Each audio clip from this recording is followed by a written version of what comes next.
제가 국민학교에도 들어가기 전인 아주 옛날 일입니다. 그 당시 우리 집은 가세가 기울어 집안 분위기가 암울하기 그지없었지요.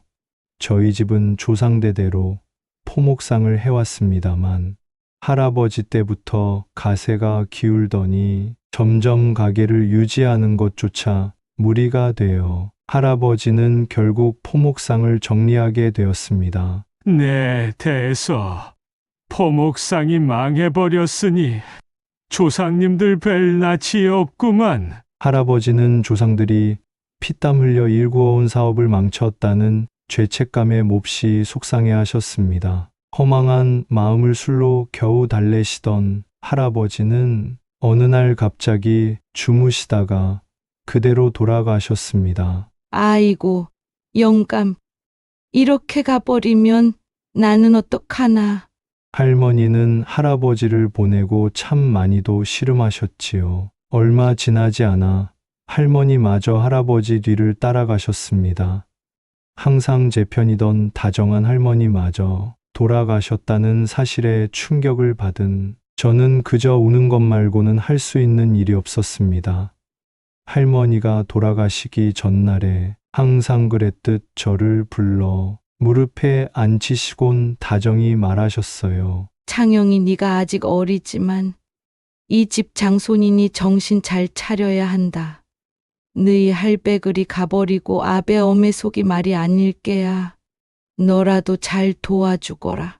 그 말이 할머니가 제게 남긴 마지막 유언이었습니다. 줄초상이 난 아버지는 마냥 슬퍼하고만 있을 수도 없었습니다. 포목상을 그만두었으니 먹고 살기가 막막했기 때문입니다. 장남인 저와 저희 누이 그리고 뱃속에 동생을 가진 어머니를 어떻게 먹여 살릴지 막막하셨겠지요. 더구나 포목상을 정리할 때 급하게 빚을 내었었는데 그 빚을 갚으려고 살던 집까지 팔아야 했습니다. 동생이 태어나면 5 식구가 될 가족이 하루아침에 갈 곳이 없어 길바닥에 나앉게 될 처지였지요. 사면 초가의 아버지에게 돌아가신 할아버지의 오랜 친구분이라며 노인 한 분이 갑작스럽게 찾아오셨습니다. 저희가 딱한 상황에 처한 걸 어떻게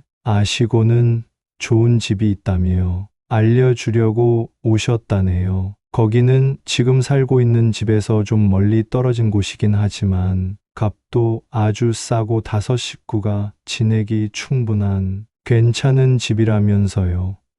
온 가족이 길바닥에 나앉기 직전이었기 때문에 아버지는 썩은 동아줄이라도 부여잡고 싶은 심정으로 두말 없이 그분을 따라 나섰지요. 그 집은 지금이야 서울 한복판이겠지만 그 당시에는 정말 허허벌판이나 다름없었습니다. 그런데 그 집이 생각보다 괜찮더군요. 괜찮은 정도가 아니라 오히려 꽤 크고 깨끗한 좋은 집이었어요. 그런 집이 값은 거의 거저 가져가라는 수준으로 저렴했어요. 아버지는 혹시라도 누가 이 집을 채갈세라 마음이 급해서 돈이 마련되자마자 이 집을 사셨지요. 그러고 나서 이사 준비를 한참 하고 있는데 집을 소개해 준 그 할아버지가 지나가다 들렀다며 오셨어요. 그 할아버지는 아버지와 한참 즐겁게 약주를 하시더니 누가 들을세라 목소리를 낮추시며 사실 그 집은 도깨비터에 지어진 도깨비 집이라는 것입니다. 도깨비 집이란 집주인이 잘만 하면 그 주인을 부자로 만들어주지만 만약 주인이 지 문수를 모르고 방만하게 헛되이 살면 순식간에 주인의 가세를 기울게 만들어 주인을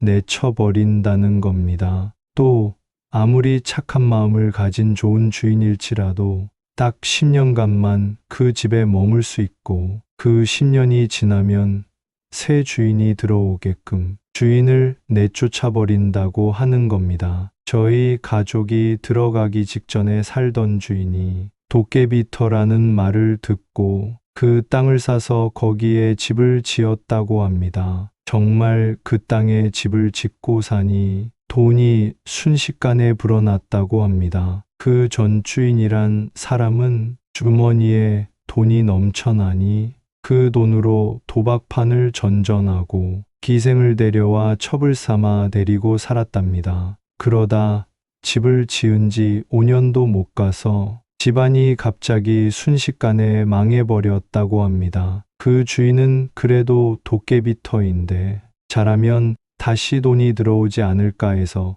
계속 거기서 버티려고 했답니다. 하지만 예전처럼 돈은 벌리지 않고 종손마저 급사하게 되니 체념하고 도망치듯 그 집을 팔고 떠났다고 합니다. 알게 모르게 그게 소문이 나서 그 꼴을 다 지켜본 주변 사람들이 전 주인이 도깨비한테 혼쭐 나서 쫓겨난 거랍니다. 아버지는 그 이야기를 다 들으시곤 술김에 그저 웃기만 하셨습니다. 나중에서야 아버지가 말씀하시길 그 이야기가 한낱 술자리 안주로 흘려버리기엔 참 궁금한 것이어서 한편으로는 그 말이 사실인지 이왕 이사가는 새 집에서 시험해보고 싶은 마음이 있었다 하시더군요. 저희 가족은 모든 이사 준비를 마치고 드디어 새 집으로 들어왔습니다. 이 집에 사람이 나간 지 몇 년이 지났다고 하던데 먼지도 없고 묘하게 깔끔하더군요. 저희 가족은 좋은 집에 온 게 신나서 들뜬 마음을 안고 잠자리에 들었습니다. 그날 밤 어머니는 이상한 꿈을 꾸었다 하셨습니다. 집안에 무릎까지 안개가 자욱하게 껴있는데 키가 엄청나게 크고 덩치도 큰 남자가 나타나서 다짜고짜 안채문을 열고 들어왔다고 합니다. 그런데 희한하게 얼굴 형체는 안 보이더래요. 그러고 어머니를 마주보더니 맏며느리야, 맏며느리야. 이제 너희 집안이 옷감장 사는 운이 다 했으니 녹는 장사를 해라. 사람이 헐벗어도 서럽지만은 굶는 게 더 서럽지 않겠니? 하더니 아무도 없는데 갑자기 온 집안의 문짝이란 문짝들이 쾅 소리를 내더니 전부 다 닫히더랍니다. 어머니는 그 쾅 소리에 깜짝 놀라서 화들짝 꿈에서 깨셨대요. 어머니는 일어나자마자 곧장 아버지를 깨워서 꿈 이야기를 하셨습니다. 아버지는 그 꿈 이야기를 듣더니 안 그래도 밥 장사를 해보려 했더니만 잘 되려나 보다 고 좋아하셨답니다. 하지만 그 당시에는 아직 장사를 제대로 시작할 만한 여력이 안 되었던 모양입니다. 되는 대로 어머니가 새벽같이 일어나셔서 두부를 만들어서 아버지가 내다 팔았지요. 참 이상하게도 그 두부가 정말 단 하루도 빠지지 않고 맛나게 잘 만들어졌고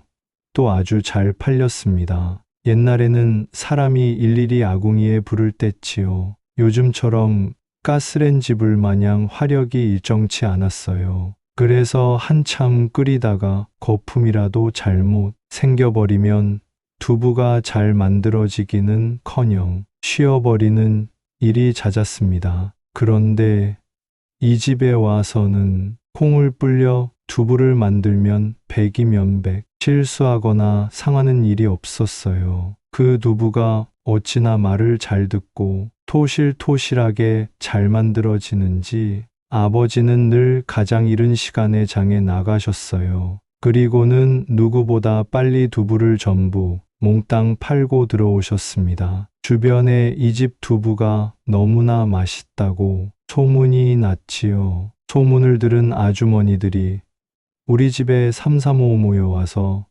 두부 만드는 법 좀 알려달라고 사정하러 왔었지요. 어렸던 저는 어머니가 그 아낙들에게 별다른 비법이 없다며 손사래를 치며 수줍게 웃던 게 기억에 남아있네요. 저는 위로 누나가 하나 있었습니다. 그 어리던 누나가 어느 날은 제게 귓속말로 얼굴이 고구마처럼 붉은 아주머니가 저기 위에 앉아 있대요. 제가 무슨 소리냐 물으니 그 아줌마가 치마 속 고쟁이를 다 내어놓고 지붕 위에 걸터 앉아 있는데 누나랑 눈만 마주치면 실실 웃는다고 했었지요. 아주머니인지 할머니인지 그 얼굴 붉은한 아기 부엌에 사람이 없을 때 들어와서 부엌 안을 휘적거리며 돌아다닌다고 했습니다. 그러면서 아무것도 없는 빈 솥을 열어보고 그릇들을 수시로 만지작거리고 밥을 하거나 물을 끓이면 분명 펄펄 끓어 뜨거울 게 분명한데도 아무렇지도 않게 그 솥뚜껑 위에 앉아서 벙싯벙싯 웃기만 한다는 겁니다. 저는 나중에 다 커서야 그 얼굴 빨간 여인이 조왕신이었다 싶었지요. 시간은 점차 흘러 어머니가 10달 품어 키운 동생이 태어났습니다. 동생이 태어나고 나서부터는 아버지는 두부 장사는 접고 본격적으로 밥 장사를 시작하셨습니다. 바깥에 건물을 트고 부뚜막을 하나 더 만들고 그 앞으로 담장을 치고 너댓 명이 앉을 만한 밥상을 여러 개 놓았지요. 본격적으로 장사를 시작하자마자 기다렸다는 듯이 손님이 몰려들었습니다. 어머니 혼자 힘으로는 감당을 할 수 없을 정도로 문전성시가 되자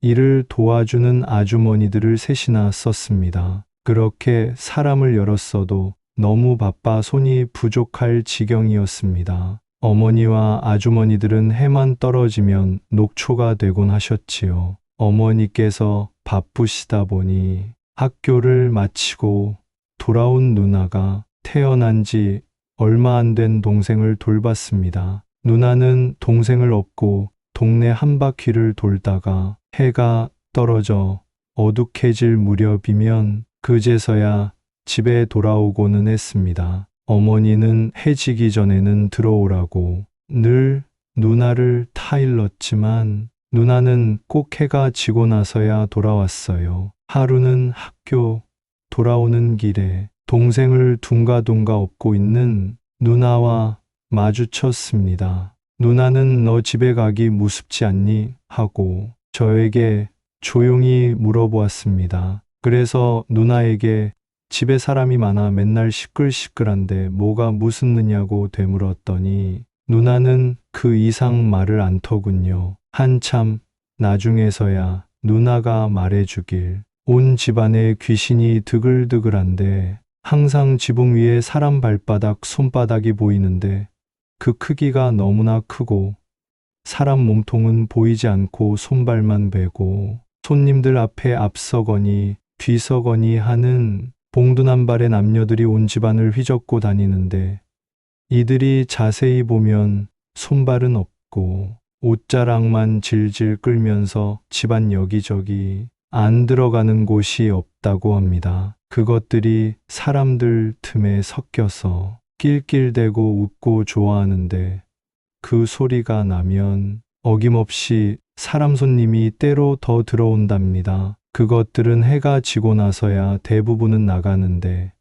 이들이 나가고 나면 수염을 배꼽까지 기르고 눈이 부리부리한 코가 시뻘건 영감이 대문 단속을 하고 마당 한가운데에 주저앉는답니다. 이 영감이 나타나면 낮에 들어왔던 것들이 열어달라고 대문을 두들기고 난리를 친대요. 영감은 그럴 때마다 해 뜰 때까지 기다리라면서 호통을 고래고래 친답니다. 영감이 호통을 칠 적마다 온 집이 울리고 문 밖의 것들이 시끄럽게 비명을 질러대는데 사람들은 그걸 아무도 못 알아채고 그저 바람이 요란하게 분다면서 아무 생각 없이 잠자리에 든다는 겁니다. 저는 당연히 누나가 말도 안 되는 헛소리를 한다고 생각했었어요. 누나는 원체 약골이라 밥을 먹다 체하기도 잘했고 열이 나서 드러눕기도 잘했어요. 지금 생각하면 누나가 남들보다 그렇게 일찍 가려고 그랬던 건지 아니면 원래 그렇게 갈 운명이기에 도깨비 집에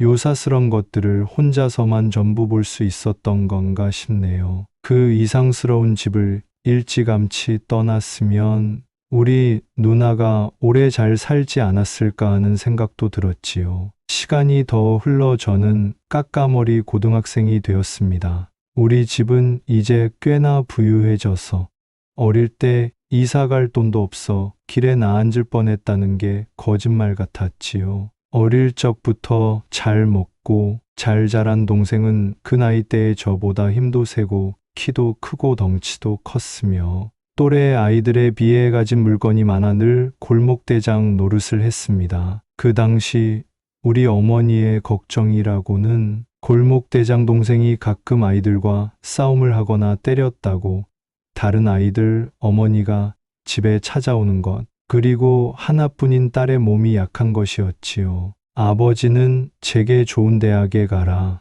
공부를 열심히 하라는 잔소리를 많이 하셨습니다. 주변에 공부를 하고 싶어도 형편 때문에 고등학교도 못 간 친구들이 많았습니다. 그걸 알면서도 배가 불렀던 건지 아버지의 공부하라는 잔소리가 그땐 왜 그렇게 싫었는지요. 그해 섣달 금음이 되자 어머니는 10년 만에 괴이한 꿈을 다시 꾸셨답니다. 집에 처음 이사 온 날에 꿈에 나왔던 그 괴물같이 덩치 큰 남자가 안채로 성큼성큼 들어오더니 하는 말이 맏며느리야, 이제 보따리 싸거라. 1년이 남았어도 1년 안에 가야 한다. 멀리 가되 남산을 꼭 넘어가야만 해. 그래야 거지들이 따라오질 못한다. 하더랍니다. 그땐 온 집안 문을 다 닫아 쿵소리를 내더니만 이젠 문을 다 열어 제껴놔서 그에 놀라 깨셨답니다. 꿈에서 깬 어머니는 온몸에 소름이 돋아서 이제 이 좋은 운이 닿은 것이로구나, 이렇게 말도 안 되게 잔뜩 받았으니 그 말을 듣지 않으면 큰일 날 것 같은 예감이 들었다고 하시대요.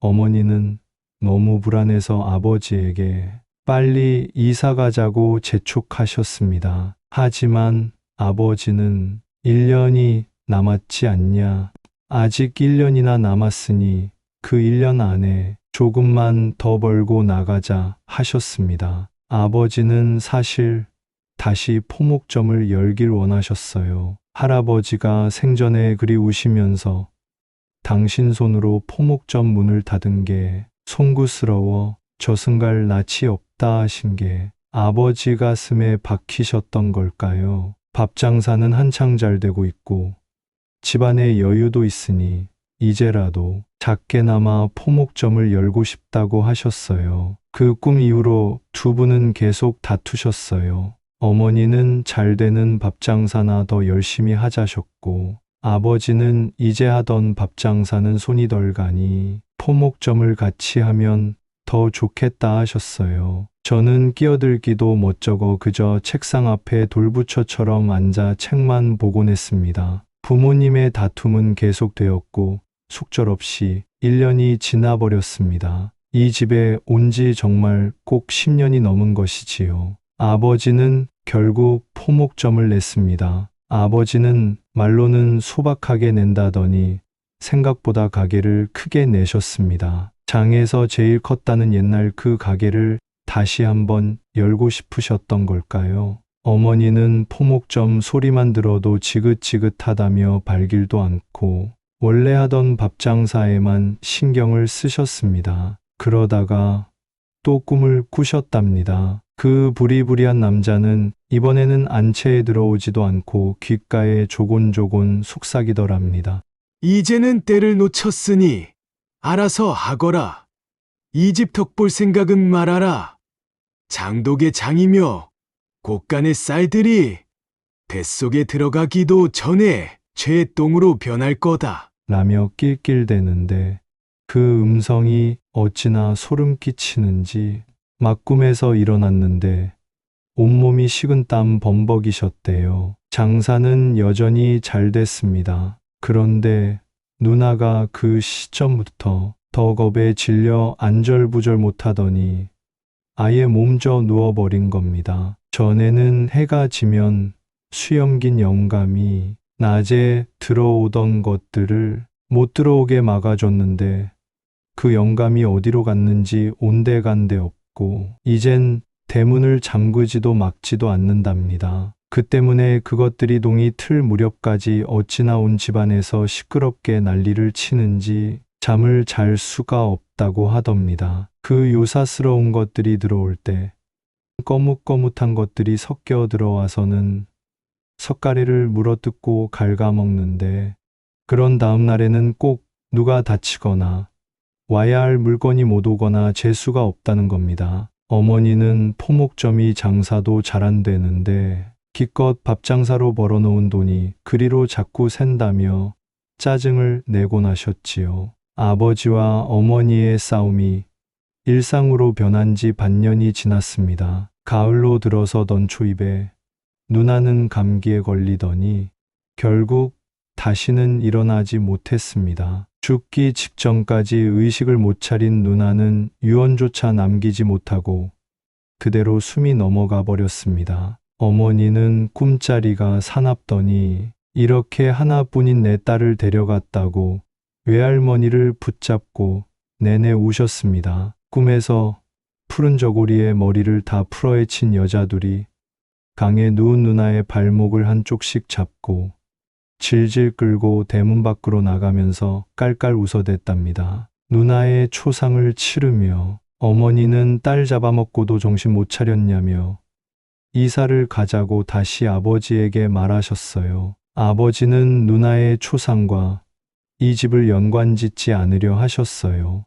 하지만 아버지는 더 이상 고집을 부릴 수 없게 되셨지요. 포목점을 도와주던 직원이 돈과 돈될 만한 물건을 모조리 가지고 그 길로 도망가 버린 것입니다. 그제서야 두 분의 싸움은 끝이 났습니다. 마침내 집도 옮기기로 했습니다. 그 무렵 막내가 늦은 홍역을 심하게 앓았는데 막내 아들마저 잃을 수는 없다는 일념이 두 분을 움직이게 한 겁니다. 동생을 외할머니에게 맡기고 두 분은 장사를 정리하고 집을 구하기 위해 분주하게 움직이셨습니다. 이 집을 구하기 전처럼 여기저기 백방으로 뛰어서 겨우 다른 집을 구했습니다. 몇 달이 흐르고 다음해 봄이 되어서야 우린 그 집을 나올 수 있었습니다. 어머니의 밥 장사는 이상하게 도깨비 집에서 살 때만큼 잘 되지 않았습니다. 그냥저냥 먹고 사는 정도였지만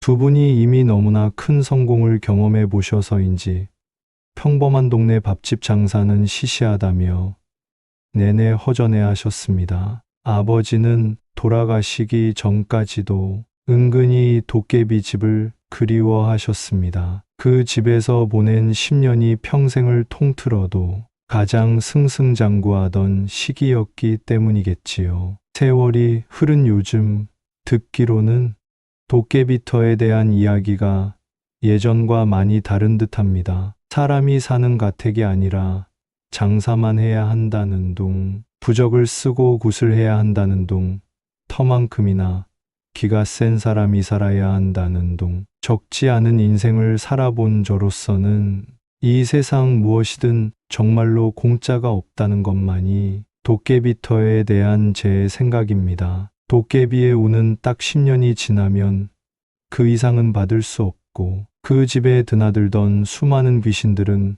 불을 주는 대신 정답던 부모님의 마음을 방해하고 기어이 누이의 생명마저 가져가 버린 것이지요. 사람은 그저 주어진 제 몫껏 사는 것이 최선이라고 생각합니다. 다른 이들은 이런 저를 보고 남자가 배짱이 없다, 그릇이 작다고들 합니다. 다시 지금의 저에게 도깨비 집의 기회가 온다면 글쎄요. 누나의 죽음을 눈앞에서 본 저는 최소한 주어진 것 이상으로 욕심을 냈다간 큰일 난다는 것만은 확실한 것 같습니다. 만약 그때 아버지 어머니께서 나가라는 말을 그대로 듣고 거기서 만족했다면 지금 누이는 살아서 시집도 가고 잘 살지 않았을까 하는 생각도 드네요. 제 이야기를 들어주신 분들 중에 혹시라도 도깨비터에 들어가게 되신다면 꼭 잘 알아보시고 조심하시라는 말씀 드리고 싶습니다. 긴 이야기 들어주셔서 감사합니다.